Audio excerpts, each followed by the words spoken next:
What's up, everybody? Coming to you on this Friday, the 13th edition of Catfish on Ice with your host, Chad Minton. It's episode 204. Thank you for watching on YouTube right now. Hit subscribe below. We really appreciate it. Throw me a comment. Got some things to get into today for you. The Predators are coming off their first win of 2023-24 with a outstanding full team effort win. 3-0 shutout over the Seattle Kraken. Not an easy opponent to shut out. Not an easy opponent to score against, as we saw. Going to unpack that game. Going to talk about what really stood out, some big moments, some players that really stood out, of course. Going to look at that game. As I just said, it's Friday the 13th. So, going to have a little Preds history lesson here. 5 different players in Predators history have worn the dreaded, unlucky number 13 on their sweater. Gonna talk about those players, and of course we know the current player that wears that jersey number, and that is Yakov Trenin, better known as Yak Attack. So we're gonna look at that, and also some current players that wear that number. And also I completely nerded out here and even looked up the history of the number 13 and why is it so unlucky. So I bet you can't wait for that. Going to also do the Central Division rundown. A lot of news going on around the division. Also want to tell you a little bit about my experience at the season opener where the Predators played at the Tampa Bay Lightning this past Tuesday. It was an incredible experience despite the result. Even though the Predators did lose that game, it was definitely top 5 best live hockey game experience I've ever had. Going to tell you a little bit about that. That's what we got in store for you. Episode 204, everybody. Thank you for joining on YouTube. And also, thank you for following us on X and on Facebook, on Instagram, and all of that good stuff. We're really happy to have you here with me. Again, your host, Chad Minton. Let me open up the episode here telling you about the experience I had at the season opener at Tampa Bay. Of course, as many of you know, I live right across the bay from Tampa in St. Petersburg. Went with a buddy of mine who is a big Tampa Bay Lightning fan. We got down there early. The local puck drop was at 5:30. Got down there a few hours beforehand, and there was a huge, just like the Predators do at Bridgestone Arena, there was a huge celebration going on outside with festivities, and it was a lot of fun. Totally recommend coming down here for a hockey game if you're ever in the area. Either to see the Predators play here next season or if they play in the Stanley Cup against each other, which probably won't happen. But either way, even if it's not against the Predators, if you can ever come down here and catch a Lightning game, I highly recommend it. Went to a really cool bar that's synonymous with going for pregame activity. It's called Hat Tricks. Highly recommend going there if you haven't been there before. If you have been there, shoot me your experiences there at the comments. But it's of course a hockey bar. It's called Hat Tricks. Tons of Lightning memorabilia everywhere. Hockey on all the screens. Was just really awesome. And I was the only Predators fan in this place. And this place was packed to the gills. And wearing the mustard yellow jersey, yeah, let's just say I stood out a little bit. Got a lot of looks. But I got to say, it wasn't my first experience on the road as a road team fan representing the Predators. I've been to a handful of hockey arenas on my bucket list, have a ton to knock out still. But definitely was a little unsettling. Was definitely looking over my shoulder, looking for fellow Predators fans. Did not see them in this infamous bar called Hat Tricks. But it was cool. We sat down, had a couple beers. Talked to some cool Lightning fans. They had nothing really bad to say about the Predators. They literally said, we hope we have a good game today, and we just beat you by a little, just that much. But for the most part, all the Lightning fans were very gracious, very welcoming. Then we got to saw Big Boy live on stage. You know Big Boy from Outkast. That was a lot of fun. I mean, that's just like bonus right there. I mean, I'm getting ready to see the first hockey game of the year, and I get to see Big Boy perform from Outkast. So that was awesome. They had beer specials throughout the plaza. There were all this stuff going on. And then we went into the game, talked to some fans, some Lightning fans throughout the game, threw out my phone and just talked to this one guy who's a diehard Tanner Jeannot fan now, we know how much people love Tanner Jeannot, and now he's a member of the Tampa Bay Lightning. So we talked to him and also talked to another guy who is actually a Predators fan. That's his backup team. after the Lightning. So I shared that on my social media on X. Go follow me at Chad_Minton on X, and you can see some of those fun fan videos that I shared during the Tampa Bay Lightning game. Of course, the Predators fell 5-3. That penalty shot really killed them. But some penalties in the third period piled up on them a little bit. And some questionable calls, of course, but it was a toe-to-toe game. Could have gone either way. That third period was just insane, especially the first few minutes. Juuso Parssinen puts the Predators ahead 2-1, and all the momentum felt like it was in the Predators' favor. I can tell you the fans in the arena were there was just this huge gasp when the Predators took the lead. But as we know in hockey, the momentum can be stolen back from you very quickly. That's what happened, and the Predators had a hard-fought loss. Let's shift to the most recent game, though. Let's open with what happened last night. It was the Predators season opener against the Kraken, another really tough team. We know the Kraken play a very physical game. They bruise you, they beat you up, they throw lines 1 through 4 at you. They don't make anything easy. So this was going to be a really, really big test for the Predators' new look offense, their up-tempo, fast-paced offense. And I got to tell you, from start to finish, the Predators really, really employed their game plan to a T, and eventually they broke through. Got to throw a lot of credit to Philip Grubauer, the goalie for the Kraken, who kept the Predators off the board early on. And then also UC Saros did a great job of keeping the Kraken off the board in that first period. The first period was very much a goalie duel. Both teams got shots on goal, and you were just waiting for the first team to strike. It felt like it was going to happen any minute, and it took a little bit. It really did. And it was one of those things where which goalie was going to crack first. And you're looking at that first period there, shots in that first period. Let me pull it up here. It was 15-12 in favor of Nashville. So Nashville gets 15 shots on goal in the first period, doesn't get a goal. And so now you're automatically thinking, man, are the Predators going to get rewarded for all this hard work they're doing?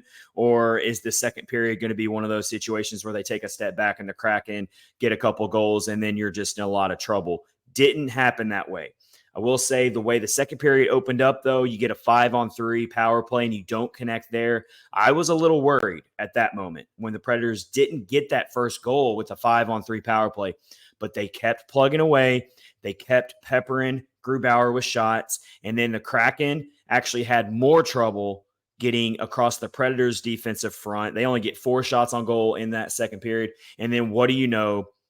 He's about to turn 30 years old. I've been very vocal when I say that this player is one of my favorites on this current Predators team and in Predators history, and that is Colton Sissons. I've always respected his game, his two-way game, his quiet leadership, how he plays his role for this team, and sometimes it's a role that goes unnoticed. But this dude is such an important part of this team. I've said that so many times on this podcast. And he breaks loose, shows that he's still got some wheels to him, shows that he's still got a little offense to give this team, breaks loose on a short-handed breakaway chance, and hits the backhand to beat Grubauer. Now, break down this play here. Got to show credit where credit's due. Cole Smith finds a streaking Colton Sissons down the middle of the ice. He leads him. He hits the pass perfectly across 2 Seattle Kraken players, and Colton Sissons chases the puck down, has to outmuscle Eeli Tolvanen. Everyone knows that name. Has to outmuscle Eeli Tolvanen to get the puck and get the shot off, and he beats Grubauer. The Bridgestone Arena crowd goes nuts. Colton Sissons goes nuts, as he should. And the Predators finally break through and get that first goal of the game. We go into the third period. It's still a 1-0 game. You still feel like eventually the Kraken are going to figure out a way to beat Saros. It's so hard to get shutouts these days in the NHL. We know that. But the Kraken are one of those teams that are a little limited offensively compared to some of these other flashy teams in the Western Conference, like the Avalanche and like the Oilers. So we were just kind of waiting to see if the Predators could hold strong. But you felt like the Kraken were eventually going to get at least 1 goal in this third period and tie it up. And then it was going to be all about who could finish strong. But you go into the third period here, and it takes half the third period. It's still a 1-0 game. But eventually the Predators give you that team effort goal. It's a full team effort goal.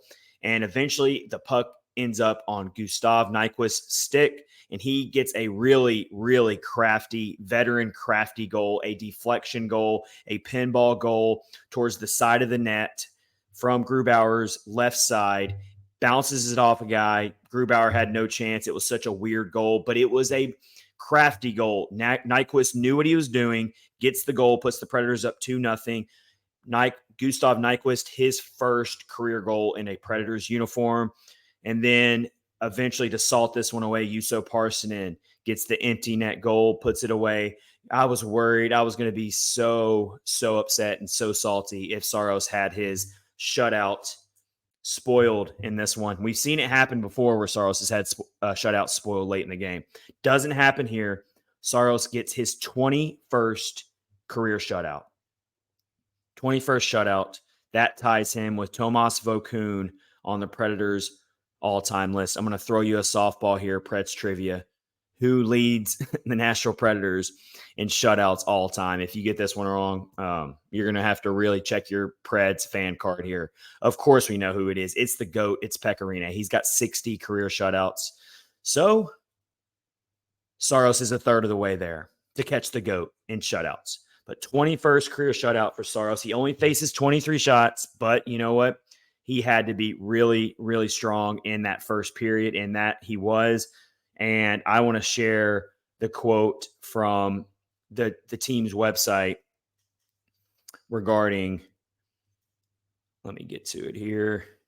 Don't want to mess up the quote. But all the players were very, very thankful to what Saros gave them in that first period. It's not always about how many shots you face.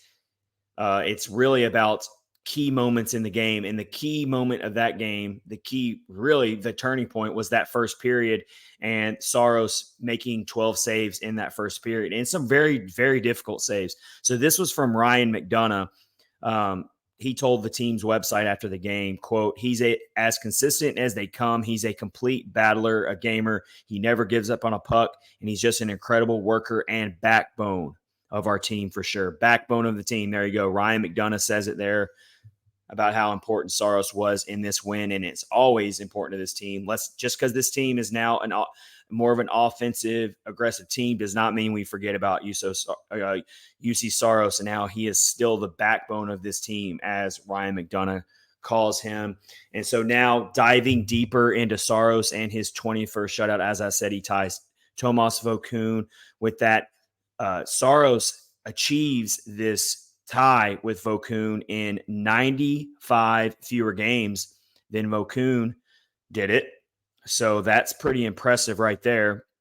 And then if you dive even deeper to it, Saros is well behind Rinne's pace of 60 shutouts. I will say that Saros is going to have to really pile on the shutouts in the next season or two to catch up to Pekka's insane pace of shutouts that he had to end up with 60 career shutouts. So now you look at the top 5 all-time list for shutouts on the Predators list. Pekka Rinne with 60, Saros with 21, Vokoun with 21. And then our guy Chris Mason is at 12, and then Dan Ellis has 10 shutouts to round out the Predators all-time list for shutouts. So there you have it there. Cool stuff.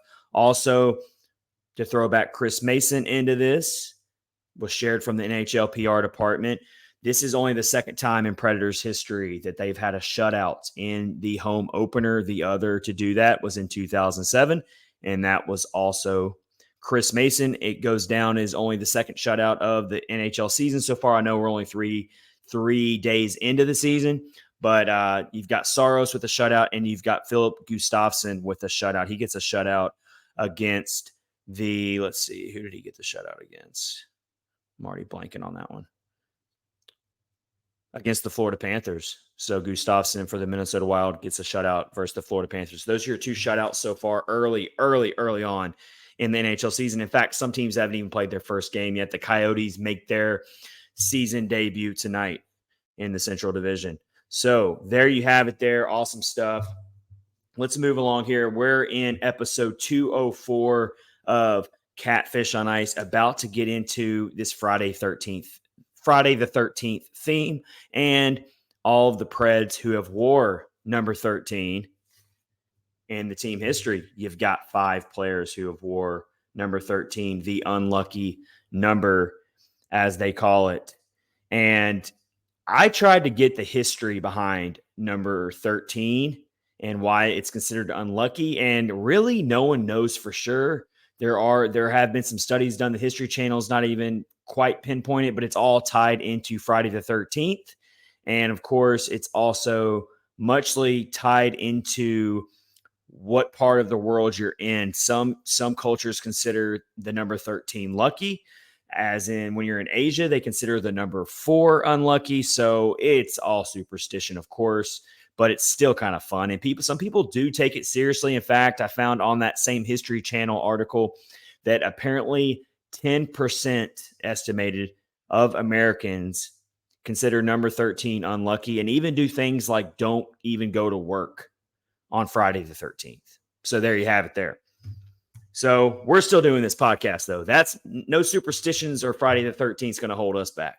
All right. So before we move along here and tell you about some of those players that have worn number 13 in Nashville Predators history, and also some of the all-time NHL greats who have worn number 13, there's actually a lot of them, and current players in the NHL who wear number 13. Before that, let's tell you about our new offer for DraftKings. The NFL season is going strong, and DraftKings Sportsbook is hooking new customers up with an offer that's even stronger. Bet $5 on any game this week to score $200 instantly in bonus bets. And DraftKings isn't stopping there. All customers can take advantage of a sweetener offer every game day this October. All right, so of course, the Tennessee Titans, they are in London this weekend to play the Baltimore Ravens. So they're going to have an early start, 9:30 Eastern time, 9:30 a.m. Eastern time. So we're all going to be watching the Titans across the pond take on their bitter rivals, the Baltimore Ravens. And of course, the Titans are coming off a really, really brutal and ugly loss against the Indianapolis Colts. So they really need to bounce back strong here. So that's what you can do there. I don't even know how to treat this game, but the Titans are one of those teams that always like to come back and bounce back strong after coming off a loss. So I would not even be against taking the Titans here as underdogs in this game against the Ravens. It would not surprise me, especially overseas. You never know what's going to happen. So that's what I got for you there on that matchup of Titans-Ravens. Get in on the game day greatness. Download the DraftKings Sportsbook app and use code THPN. New customers can score $200 instantly in bonus bets when you bet 5 on the NFL. That's code THPN. Only on DraftKings Sportsbook, an official sports betting partner of the NFL. The crown is yours. Gambling problem, call 1-800-GAMBLER or visit www.1800gambler.net. In New York, call 877-8-HOPENY or text HOPENY 467-369. In Connecticut, help is available for problem gambling. Call 888-789-7777 or visit ccpg.org. Please play responsibly. On behalf of Boot Hill Casino and Resort in Kansas, licensed partner Golden Nugget, Lake Charles, Louisiana. 21 and up. Age varies by jurisdiction.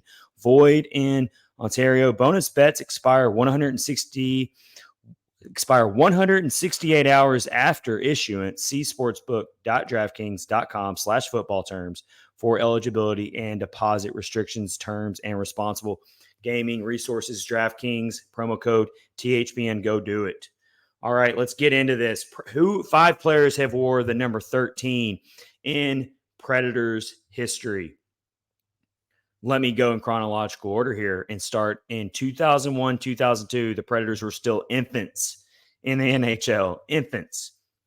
I'm going to be very impressed with anyone who's watching on YouTube. Be honest if you want to comment in the comment section if you remember this player. Jerry Karalotti. Now, I looked at this guy's YouTube. He's got a YouTube channel, and a lot of it is in another language. I don't understand it, but he's got a pretty big YouTube channel. And if you want to look up some old school NHL fights and fights in other leagues around the world, this guy is not someone to be messed with. Karalotti was, of course, a defenseman for the Predators, only for 15 games, recorded 1 assist, 8 shots, averaged 18.41 of time on ice in his very brief stint with the Predators. You're one of the top Predators fans out there, historically speaking, true historian, an encyclopedia for the Predators. If you honestly remember that player, Jerry Karalotti, I did not. I had to go look him up. But I do remember the other 4. Let's move along to the next player to wear number 13 in Predators history, the unlucky number here on this Friday the 13th in 2023. Coming off some good vibes, the Predators beat the Kraken 3-0. All right. How about our guy, Nick Spalling? I think everyone remembers him if you started watching the Predators way back when. You've probably heard the name even if you weren't watching the Predators then. Nick Spalling, that guy was a great role player, a bulldog. He scored some big goals throughout.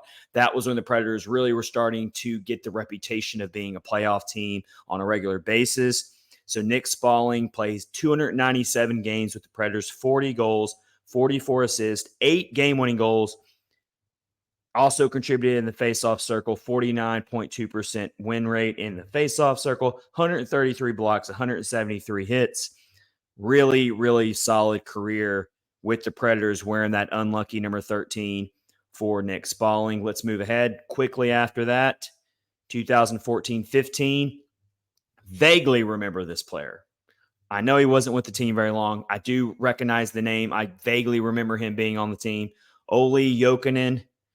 48 games with the Predators, 3 goals, 3 assists, 52 hits, 14 blocks, 13:31 of time on ice. And now let's move to, I think, is the best player in Preds history out of these 5. Not a long list, but the best out of these 5 to wear the number 13 jersey. And that is our guy, Nick Bonino, better known as Bones. Also a great nickname.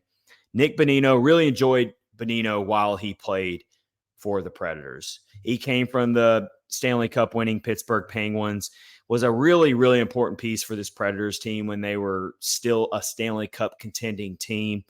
And I really respected the way Nick Bonino carried himself and played the game. Just a really strong, hardworking player, very much like I think about Colton Sissons, honestly.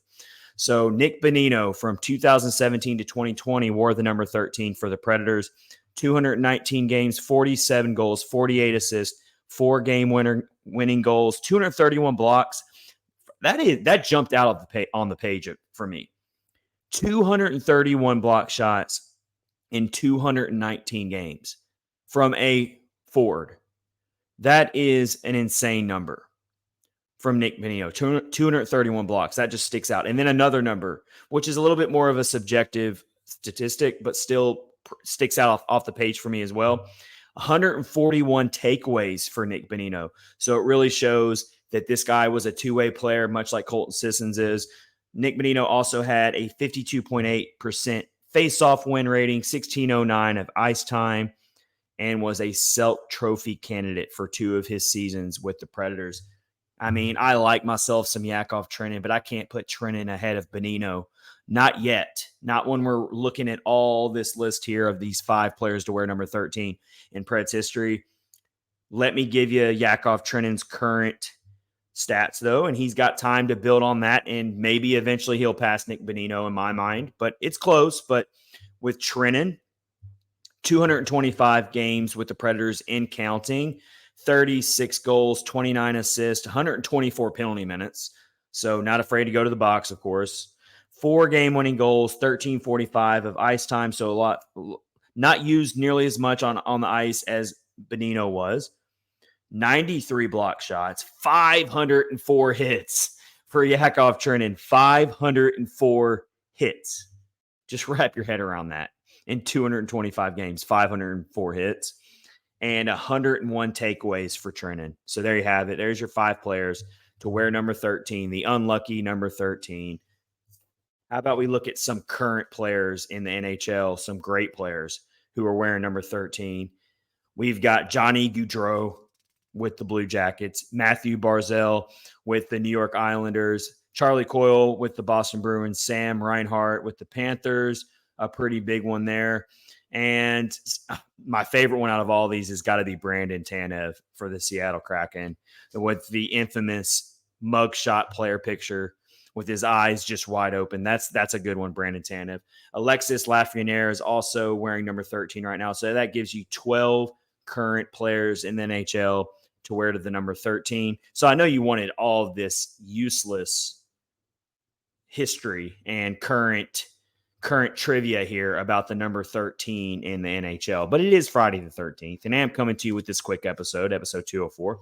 So why not give you some history on the number 13 and the Nashville Predators? All right, let's move along here. Episode 204, presented by DraftKings, part of the Hockey Podcast Network, with your host, Chad Minton. The Predators next up have the Boston Bruins in Boston. That's going to be their toughest test out of the three games they've played so far. I know some people think the Boston Bruins might not be quite as good as their crazy run last year in the regular season with all the records they set in the regular season, but they're still the Boston Bruins. They still got Pasternak. They still got a lot of players who will just light you up if your defense and your goaltending is not up to par. So I really can't wait to see just how far along the Predators are against they're definitely the toughest opponent out of the three they've played so far, the Boston Bruins. That's coming up to you tomorrow on a Saturday. If you're listening the morning of on this Saturday and you just downloaded the podcast, thank you so much for doing that. And we'll wait and see what kind of lineup we see from Andrew Brunette. He is stuck with the top line of Forsberg, O'Reilly, and Parsonen. I would love for him to keep that top line. It's looking great. So let's stick with that. Let's see what else he does. I don't expect him to make too many changes. We did see Luke Schenn dealing with a day-to-day lower body injury, so he did miss the game against the Kraken. We'll see if he gets inserted back in or if you give him more time to rest and you move forward with the defensemen you have. So we will wait and see. But let's wrap up episode 204, this quick edition on this Friday the 13th with the Central Division rundown. Got a lot to cover here real quick in a quick amount of time around the Central Division. First of all, some big contract news. The Colorado Avalanche give a 7-year contract extension to Devin Toews worth $7.25 million AAV per Frank Saravelli.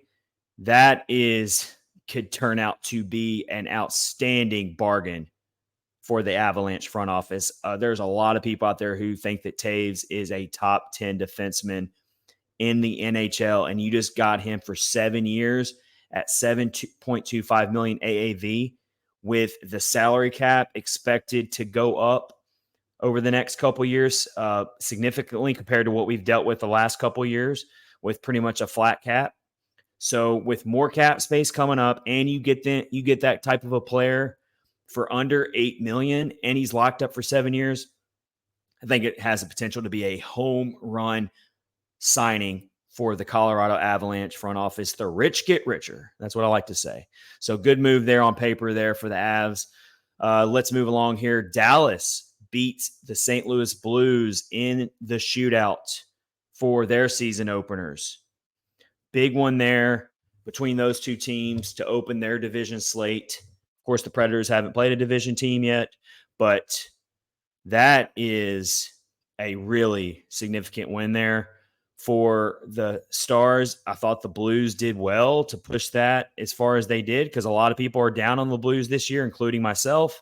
So the fact that they pushed that to a shootout against a team like the Stars, who are considered a Stanley Cup prohibited favorite along with a handful of other teams, that's pretty impressive that the Blues can at least push it to a shootout and get a point. Dallas outshoots St. Louis 34-24, but both teams go 0 on the power play, so that's pretty interesting. Dallas went 0 for 4. St. Louis goes 0 for 3. Your goal scorers in this game, Jamie Benn gets the goal for Dallas, and for St. Louis, the goal goes to Tyler Tucker, defenseman. So there you have it there. You look at the goalies, you look at the stats here. Of course, we know the Stars have Matt Duchene now, and he is not able to get a point in this game. Does register 3 hits in the game, gets in on the faceoff circle and does well, puts up almost 21 minutes of time on ice. So Matt Duchene was still a big part of this game, but he does not register a shot on goal. That's a little concerning if you're a Stars fan. And then also former Predators player Craig Smith is also in this game, but he doesn't even get 10 minutes of ice time in this game, so doesn't play a huge role at all for Craig Smith. But yeah, the Stars get the 2-1 win in the shootout there you have it there, a big division clash early in this season. And the shootout goals go to Jason Robertson, Matt Duchene. Those are your two shootout goals. So Matt Duchene does prove his worth in the shootout, and we all know as Predators fans that Matt Duchene is very, very good in shootout situations. So there you have it. And then, of course, let's wrap up the Central Division rundown and episode 204 with the chosen one. Connor Bedard gets his first career goal for the Blackhawks in the NHL in their loss to the Bruins. A wraparound goal, a pretty goal. And not to mention that, but Bedard also recorded his first career point in the season opener for the Blackhawks. So he's already got 2 points in 2 games. He looks the part. There's no doubting that. The guy he's not overhyped at all. And the people who are getting upset that they're talking about him too much, I mean, come on now. The NHL hasn't had a poster child player like this since Connor McDavid. These players don't just grow on trees. He has a chance, the way people talk about him, to eventually chase down the great one. I don't think he will, but it's so early. How do you know? I just think that Gretzky's records are untouchable, but that's way down the road. But Connor Bedard does get his first career goal. They do still lose to the Boston Bruins, but the Blackhawks did open the season with a win on opening night, a 4-2 win against the Pittsburgh Penguins. And then they get beat 3-1 to the Boston Bruins in their second game of the season. But as we just said, Connor Bedard gets his first career goal. So good for him. Many more to come for Connor Bedard, as we know. Let's look at his stats in this game real quick, besides the goal. 2 penalty minutes for Bedard in this game. 1 hit. And look at that. That's what really stands out to me. 6 shots on goal for Connor Bedard. I mean, the guy, in almost 22 minutes of ice time, the guy is already just a top playmaker in the NHL, and he's literally played his second NHL game. So he looks the part for sure. All right, that's your Central Division rundown. We will get you another episode very, very soon as the season is upon us. The Predators, again, beat the Kraken to get their first win of the year. This has been yours truly, Chad Minton. Thank you for joining me. Part of the Hockey Podcast Network. Download Catfish and Ice wherever you get your podcast. Hit subscribe on our YouTube channel if you're watching right now on YouTube. Thank you so much. We will see you soon. Stay safe out there. Enjoy your weekends. Enjoy some hockey. We'll see you soon. Take care.